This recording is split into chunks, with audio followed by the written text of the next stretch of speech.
Hello friends, welcome to selection target. और हम discuss कर रहे हैं बाल विकास बिल्कुल बेसिक लेवल से, जो कि इम्पॉर्टेंट है C TET, TET, super TET और बाकी सभी टीचिंग एग्जाम्स के लिए। फ्रेंड्स, आज हम इस वीडियो में जो टॉपिक्स डिस्कस करने वाले हैं वो मैंने पहले से आपके सामने नोट कर दिए हैं, ताकि आपको पता चले कि हम किस टॉपिक को आज इस वीडियो में डिस्कस करेंगे। सबसे पहले हम डिस्कस करेंगे अधिगम, जिसको लर्निंग कहते हैं, अधिगम स्थानांतर यानी ट्रांसफर ऑफ लर्निंग, अधिगम वक्र यानी लर्निंग कर्व, और अधिगम वक्र के प्रकार, अधिगम पठार के कारण और अधिगम पठारों का समाधान। इन सभी टॉपिक को आज हम डिस्कस करेंगे, तो बने रहें पूरे वीडियो के साथ। दोस्तों, ये टॉपिक सीटेट के लिए और बाकी सभी जितने भी टीचिंग एग्जाम्स हैं उनके सभी में ये पूछा जाता है। लास्ट टाइम ये जो असिस्टेंट टीचर 2019 का एग्ज़ाम हुआ था उसमें भी इससे सवाल पूछे गए थे। तो शुरू करते हैं अपना पहला कि अधिगम के विषय में, कि अधिगम क्या होता है यानी लर्निंग क्या होता है। तो जानते हैं कि मैंने यहाँ पे कुछ पॉइंट्स नोट किए हैं आपकी सिर्फ सहूलियत के लिए, ताकि आपको पढ़कर भी आप समझ सकें। बाकी मैं आपको इसको अच्छे से एक्सप्लेन कर दूंगा। पहले, जैसे अधिगम वह क्रिया है जिसमें हम कुछ नया सीखते हैं, स्वभाव में परिवर्तन करते हैं, कुशलता बढ़ाते हैं आदि। दोस्तों, अधिगम का मतलब ही होता है सीखना, और सीखना का मतलब होता है कि हम अपने अंदर क्या बदलाव कर रहे हैं। जैसे कि हमें जो पूर्व ज्ञान है उस ज्ञान में हम कितनी बढ़ोतरी कर रहे हैं, हमें जो कुशलता है उसमें हम कितने और उसको कितना बढ़ा रहे हैं, या हमें जो व्यवहारिक परिवर्तन कितना आया है, हमारे अंदर जो मौलिक गुण थे उनमें कितना परिवर्तन आया है, हमें जो नैतिक गुण थे उनमें कितना परिवर्तन आया है। ठीक है, हमें इस तरह से जितने भी सामाजिक, नैतिक और टेक्निकल जितने भी हमने नॉलेज इकट्ठा की है उसमें हम कितना बदलाव ला सकते हैं, कितना उसको या मॉडिफाई कर सकते हैं और बेहतर कर सकते हैं, तो वो अधिगम कहलाता है। दूसरा है कि अधिगम की क्रिया इंसानों और जानवरों आदि के साथ साथ पौधों में भी देखी जा सकती है। दोस्तों, आप जानते हैं कि इंसान, जानवर तो लिविंग थिंग है, पौधे जो हैं वो भी लिविंग थिंग ही होते हैं, वो भी फील करते हैं, वो भी ब्रीथ करते हैं, सांस लेते हैं, महसूस करते हैं।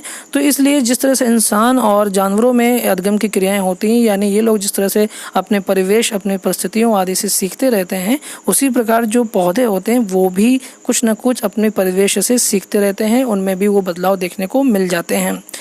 अगला है कि अधिगम की प्रक्रिया जीवन पर्यंत चलने वाली प्रक्रिया है। तो दोस्तों, ये बिल्कुल सच भी है, क्योंकि जो सीखना होता है, जैसे बच्चा पेट में आता है यानी गर्भ में आता है, वो गर्भ से ही वो कुछ ना कुछ सीखने लग जाता है, और तब तक जब तक कि उसकी मृत्यु नहीं हो जाती वह सीखता रहता है। इसलिए जो अधिगम है वो जीवन पर्यंत चलने वाली प्रक्रिया कही जाती है। तो उम्मीद है आपको अधिगम अच्छे से समझ में आ गया होगा। आगे देखते हैं कि अधिगम स्थानांतरण यानी ट्रांसफ़र ऑफ लर्निंग। दोस्तों, इसके विषय में एक सवाल पूछा जाता है कि यह सिद्धांत किसने दिया, यानी ट्रांसफ़र ऑफ लर्निंग किसने दिया। तो थॉर्नडाइक ने दिया था, ये आपको याद रखना है। और जो ट्रांसफ़र ऑफ लर्निंग है इसके 3 टाइप्स होते हैं। जो पहला है वो है सकारात्मक स्थानांतरण। तो सकारात्मक स्थानांतरण क्या होता है दोस्तों, कि पूर्व के ज्ञान में जो नए प्रकार के सीखने में सहायता देता है उसे सकारात्मक अधिगम स्थानांतरण कहते हैं। इसका अर्थ ये है कि जैसे हमारे पास कोई पूर्व ज्ञान है और वो हमें कुछ नया ज्ञान सीखने में अगर हमारी हेल्प कर रहा है, वो हमारे लिए सहायक है, तो वो सकारात्मक स्थानांतरण होगा। फॉर एग्जाम्पल, कि आपको कंप्यूटर में अच्छी हाईटेक चीज़ें सीखनी है, तो ज़रूरी है कि आपको कंप्यूटर की बेसिक नॉलेज होनी चाहिए। अगर पहले से ही आपके पास कंप्यूटर की बेसिक नॉलेज है तो आप आसानी से कंप्यूटर की जो स्टैंडर्ड नॉलेज है को आसानी से आप सीख सकते हैं। तो यहाँ पर आपका जो पूर्व ज्ञान है वो आपके नए ज्ञान में काम आया, नए ज्ञान में हेल्पफुल हुआ। इसलिए जो यह ट्रांसफ़र हुआ अधिगम का, ठीक है, पूर्व ज्ञान का जो नए ज्ञान में जो कन्वर्जन हुआ या जो ट्रांसफ़र हुआ उसको सकारात्मक स्थानांतरण यानी पॉजिटिव ट्रांसफ़र कहेंगे। अगला पॉइंट है कि नकारात्मक ट्रांसफ़र क्या होता है दोस्तों। तो यदि पूर्व ज्ञान अधिगम प्रकार के सीखने में कठिनाई उपस्थित करे तो उसे नकारात्मक अधिगम स्थानांतरण कहते हैं। इसका मतलब ये कि जैसे आपका कोई पूर्व ज्ञान है और आपके वो नए ज्ञान में कुछ ना कुछ प्रॉब्लम क्रिएट कर दे।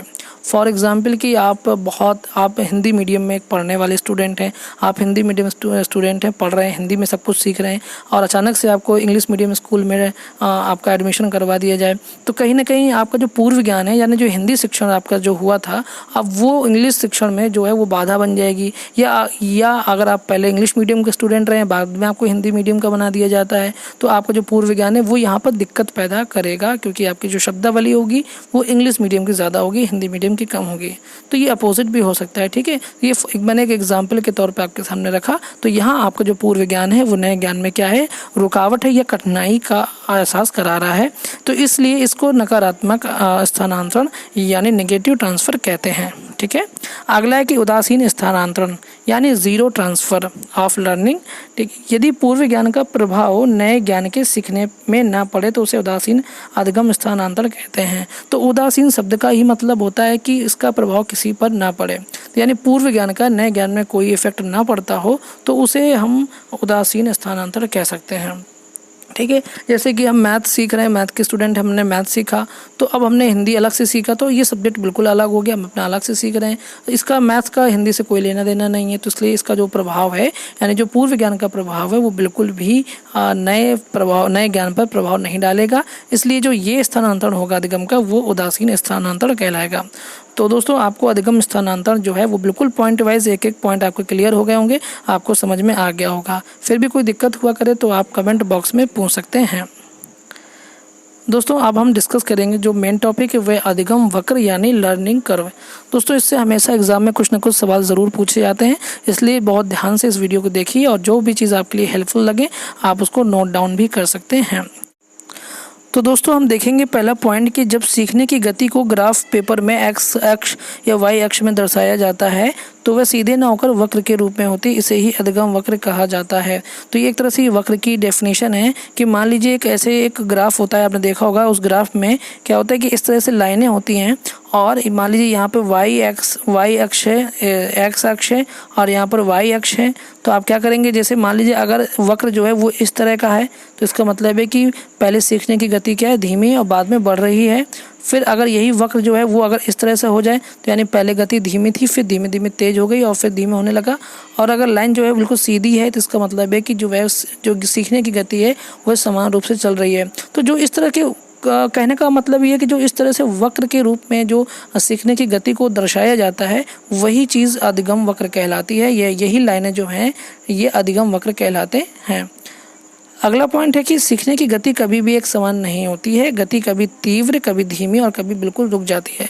तो दोस्तों ये भी सच है, कभी कभी क्या होता है कि ऐसा नहीं होता है कि हमेशा जो परिस्थितियाँ होती हैं वो एकदम एक समान होती हैं या अनुकूल होती हैं। कभी कभी ऐसा होता है कि सीखने में हमें बहुत तेज़ी से हम सीख लेते हैं क्योंकि हम बहुत माइंड से फ्रेश होते हैं।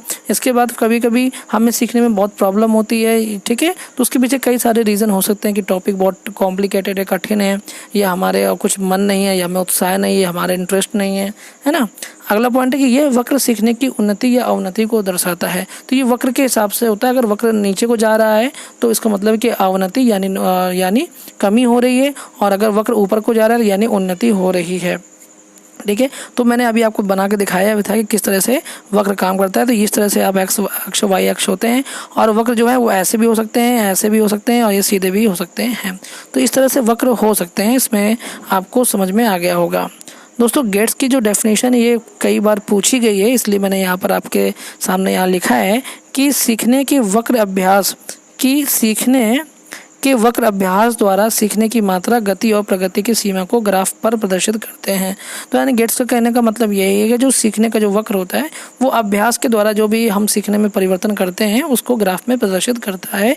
ये गेट्स की डेफिनेशन हो गई जो कि इम्पॉर्टेंट है, ठीक है। अगला है कि अधिगम वक्र के प्रकार कितने होते हैं। दोस्तों कहीं पे दे देते हैं कि 3 होते हैं, कहीं 4 होते हैं, लेकिन जो 4 हमने पढ़े हैं 4 होते हैं। और पहला जिसमें से सरल रेखीय वक्र है। जैसे मान लीजिए ये आपके एक्स अक्ष और वाई अक्ष हैं, तो इसमें जैसे ये सीधी अगर गई है लाइन, इसका मतलब है कि जो सीखने की गति है वो जो दर है वो समान चल रही है, ठीक है। मतलब बहुत ज़्यादा 19-20 चेंजेस हो सकता है, बाकी जो सीधी रेखा का मतलब यही होता है कि जो गति है सीखने की वो बिल्कुल समान है। दोस्तों अगला है कि अवतल वक्र जो है जिस वक्र में प्रारंभिक सीखने की दर तीव्र और बाद में धीमी हो जाती है। तो जैसे इस तरह की जो वक्र बनते हैं इस तरह के, तो ये वक्र जो होते हैं वे अवतल वक्र कहलाते हैं, क्योंकि इनमें देखिए आप खुद देखेंगे पहले गति जो है वो तीव्र हो रही है और बाद में यहाँ पर धीमी हो जाती है, यहाँ पर तीव्र है, ठीक है। तो ये आपको समझ में आ गया होगा। उत्तल वक्र जो होते हैं वो कैसे होते हैं, तो उनको आप देखेंगे उत्तल वक्र में जो होते हैं वो इस तरह के होते हैं। उसमें इस तरह से जो वक्र जाता है, यानी जो सीखने की गति होती है पहले धीमी होती है और फिर बाद में तेज हो जाती है। तो यहाँ धीमी है और यहाँ पर तेज गति हो जाती है। फिर दोस्तों अगला जो वक्र आता है वो है मिश्रित वक्र। मिश्रित का मतलब ये है कि मिला जुला, यानी गति कभी धीमी होगी, कभी तेज होगी, फिर कभी धीमी होगी। तो इस तरह से जो वक्र होते हैं उसको मिश्रित वक्र कहते हैं। अगर आप डायग्राम के रूप में देखना चाहते हैं तो मैं आपको यहाँ पर दिखा देता हूँ।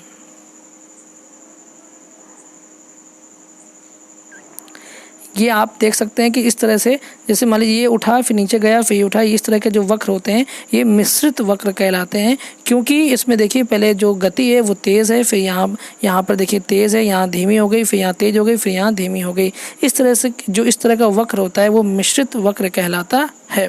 तो हमने यहाँ पे अधगम वक्र के सभी प्रकार देखे कि सरल रेखीय वक्र जो कि बिल्कुल सीधा होता है, अवतल यानी जो इस तरह का होता है, और उत्तल जो कि इस तरह का होता है जिसमें पहले गति धीमी होती है बाद में तेज हो जाती है, ठीक है।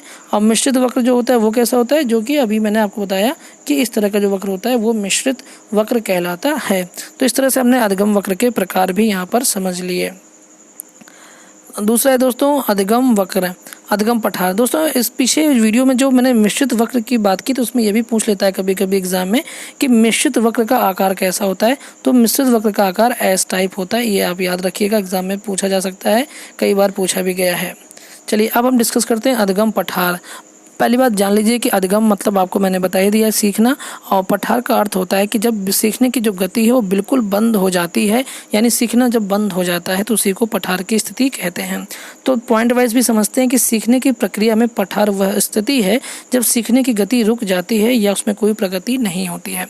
तो दोस्तों आपको समझ में आ गया होगा कि पठार क्या होता है। पठार का मतलब है कि कभी कभी ऐसी कंडीशन बनती है कि जैसे बालक है वो कुछ ना कुछ सीख रहा है और उसकी कंडीशन ऐसी हो जाती है कि वो कुछ सीखना बंद कर देता है, तो वो जो कंडीशन होती है वो पठार की कंडीशन होती है, ठीक है। अगला पॉइंट है कि पठार का अर्थ ये नहीं होता है कि जब कोई प्रगति संभव नहीं है, यदि अध्यापक पठार के बनने के कारण कोई कारणों को नियंत्रित कर ले तो पुनः सीखने में गति लाई जा सकती है। इस पॉइंट का मतलब सिर्फ इतना है कि जो पठार है वो परमानेंट नहीं होता है। पठार जो है वो ख़त्म भी किया जा सकता है। अगर जैसे कि पठार के जो भी रीज़न है, जैसे मान लीजिए बालक अगर मानसिक रूप से परेशान है तो उसको मानसिक शांति दे दीजिए, मतलब उसको समझाइए, तो वो उसकी जो पठार की कंडीशन है वो ख़त्म हो जाएगी और वो वापस से सीखना शुरू कर देगा। या उसकी कोई फिजिकली कोई प्रॉब्लम है, उसकी तबीयत सही नहीं है तो उसका अगर ट्रीटमेंट हो जाए वो ठीक हो जाएगा, तो फिर वापस से वो सीखना शुरू कर देगा। तो जो पठार की कंडीशन है वो बदल जाएगी, ठीक है। तो कहने का मतलब ये है कि जो पठार होते हैं वो परमानेंट नहीं होते हैं, और जो पठार के रीज़न है उनको समाप्त करके वापस से सिखाया जा सकता है किसी भी बालक को, ठीक है। और जो दो डेफिनेशन है स्किनर और रॉस की, ये भी एग्जाम में पूछी जाती हैं। तो स्किनर ने क्या कहा है देख लेते हैं कि पठार एक क्षैतिज प्रसार है जिससे किसी प्रकार की गति का बोध नहीं होता है। यानी क्षैतिज प्रसार का मतलब है कि ऐसे लाइन चलती है बिल्कुल सीधी, ठीक है। आपको मैं एक बार फिर से ड्रॉ करके बता देता हूँ। क्षैतिज का मतलब कि ऐसी लाइन सीधी चलती है, यानी इसका मतलब है कि कोई भी उतार चढ़ाव नहीं है, बिल्कुल किसी भी प्रकार का कोई विकास नहीं हो रहा है, या बच्चा जो है वो कुछ भी नहीं सीख रहा है। अब रॉस ने क्या कहा है कि सीखने की प्रक्रिया की एक प्रमुख विशेषता पठार है जो उस अवधि को व्यक्त करता है जब सीखने की क्रिया में कोई उन्नति नहीं होती है। तो रॉस का मानना है कि जो पठार की कंडीशन है वो कोई स्पेशल कंडीशन नहीं है, बल्कि एक सामान्य स्थिति है। कभी कभी ऐसा किसी के भी जीवन में हो सकता है कि कुछ समय के लिए जो सीखना बंद कर दे अपनी परिस्थितियों में उलझ करके, तो इसके बाद अगर वो अपनी परिस्थितियों को सामान्य कर ले जाता है तो जो उसकी सीखने की गति है वो वापस से शुरू हो जाती है, तो ठीक है। इसलिए आप समझ गए होंगे कि पठार का मतलब क्या है कि बस वो अवधि जहाँ पर कोई उन्नति नहीं होती है, ये रॉस ने कहा है। और स्किनर का कहना है कि जो क्षैतिज प्रसार होता है वो ही यानी पठार कहलाता है। तो ये आपको अधगम पठार की डेफिनेशन और जो स्किनर और रॉस ने जो परिभाषा दी है वो आपको यहाँ पर समझ में आ गई होगी। दोस्तों अधगम में पठार के कारण क्या क्या होते हैं ये हम जान लेते हैं। यानी पठार जो आते हैं किसी के भी जीवन में उसके पीछे क्या क्या मूलभूत कारण हो सकते हैं उनको हम जान लेते हैं। पहला है कि सीमित ज्ञान, यानी कोई बालक है उसको सीमित ज्ञान है तो उसको और एक्स्ट्रा ज्ञान लेने के लिए पहले पुरानी चीज़ों को समझना पड़ेगा, ठीक है। तो उसमें उसको प्रॉब्लम होती है, उसको समय लगता है, तो जब तक वो पुरानी चीज़ों को समझता है तब तक के लिए जो है उसके सीखने में पठार की कंडीशन आ जाती है। दूसरा है कि उत्साह या प्रेरणा की कमी। मान लीजिए पहले तो बालक इंटरेस्ट लेकर के पढ़ रहा होता है, अच्छे से सीख रहा होता है, ठीक है। जैसे ये सीख रहा है, मान लीजिए जा रहा है, खूब अच्छे से सीखता जा रहा है, इसके बाद उसके उत्साह में कमी हो जाती है और वो उसकी जो स्थिति है वो ये बन जाती है। ये जो स्थिति बनती है ये पठार की स्थिति कहलाती है, ठीक है। अगला पॉइंट है कि मानसिक अशांति। मानसिक अशांति में क्या होता है कि जैसे बालक है, अब पहले तो सीख रहा था लेकिन अचानक से उसकी कोई मानसिक समस्या आ गई है जिसकी वजह से उसने सीखना कम कर दिया है। अगला पॉइंट है शारीरिक अक्षमता में कमी।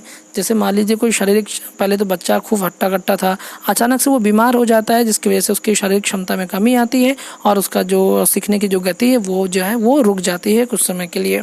अगला है कि अधिगम की लचर विधि, यानी टीचर जैसे कोई चीज़ पढ़ा रहा है तो बालक जो है उसको वो इंटरेस्ट नहीं ले पा रहा है या उसको वो चीज़ें समझ में नहीं आ रही, तो कहीं ना कहीं उसके लिए वो सीखने की जो गति हो बिल्कुल शून्य के बराबर हो जाती है। अगला पॉइंट है कार्य की कठिनता। अब कार्य की कठिनता में आप समझ रहे हैं कि जैसे कोई कार्य है, बालक पहले शुरू करता है, उसको अच्छा लगता है, जैसे मैथमेटिक्स से छोटी छोटी चीज़ें होती हैं तो उसको अच्छा लगता है, बाद में कॉम्प्लिकेटेड क्वेश्चंस आ जाते हैं तो कुछ समय के लिए मैथ को उठा करके एक साइड में फेंक देता है कि मेरे बस का नहीं है, तो वो जो कंडीशन बनती है वो पठार की कंडीशन बन जाती है।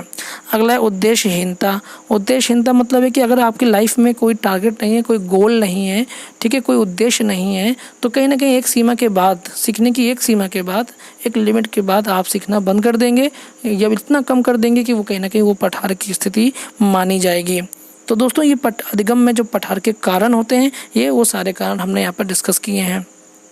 अगर हम इन कारणों को समाप्त कर दें, इनका समाधान कर दें, तो कहीं ना कहीं हमें वापस से पुनः सीखने की गति को प्राप्त किया जा सकता है। तो आप देखेंगे कि अधिगम पठारों के समाधान क्या हैं कि पहला कि बालक को किसी कार्य को करने के लिए बार बार प्रेरित करते रहना चाहिए। कि कोई बालक है, कोई कार्य को कर रहा है, फिर अचानक से उसको प्रॉब्लम होने लगी, उसका जो पठार की कंडीशन बन गई, तो उसको वापस से थोड़ा सा मोटिवेट किया जाए ताकि वो अपने कार्य को पुनः गति पे ले आए, तो वो जो पठार की स्थिति है वो जो ठीक हो जाएगी। अगला है कि सीखने की सरल एवं रोचक विधियों का प्रयोग करना चाहिए। ठीक है, तो टीचिंग जो मेथड्स होते हैं वो इतने इजी हों, उतने फ्लेक्सिबल हों कि वो अचानक से आसानी से बालक जो है वो उसको सीख सके, उसको किसी भी प्रकार की कोई समस्या ना महसूस हो। अगला है कि कोई कार्य करने के पश्चात बालक को कुछ समय के लिए विश्राम देना चाहिए। दोस्तों ये भी एक कंडीशन है, मान लीजिए कोई बालक इतना काम करता है कि थक जाता है। बालक या कोई भी व्यक्ति हो, एक लिमिट के बाद उसको थकावट होती है और अगर वो आराम नहीं कर रहा है तो कहीं ना कहीं उसको कुछ काम नहीं कर पाएगा, तो वो पठार की कंडीशन बनेगी। इसलिए बालक को भी थोड़ा रेस्ट देते रहना चाहिए। अगला पॉइंट है कि बालकों का लक्ष्य निर्धारण करवाना चाहिए। तो वही उद्देश्य की बात है कि बालकों के गोल सेट कर देना चाहिए कि आपको इतना वर्क करना है या आपको इतना लर्न करना है या आपको ये करना है वो करना है। तो जो अगर उसके पास जो टारगेट रहेगा तो फिर वो जो अधिक पठार की जो स्थिति है वो नहीं आ पाएगी, क्योंकि फिर वो उसी के अकॉर्डिंग जो है वो अपने टाइम को मैनेज कर ले जाएगा। अगला पॉइंट है कि बालक की शारीरिक और मानसिक क्षमता के अनुसार उसे कार्य देना चाहिए।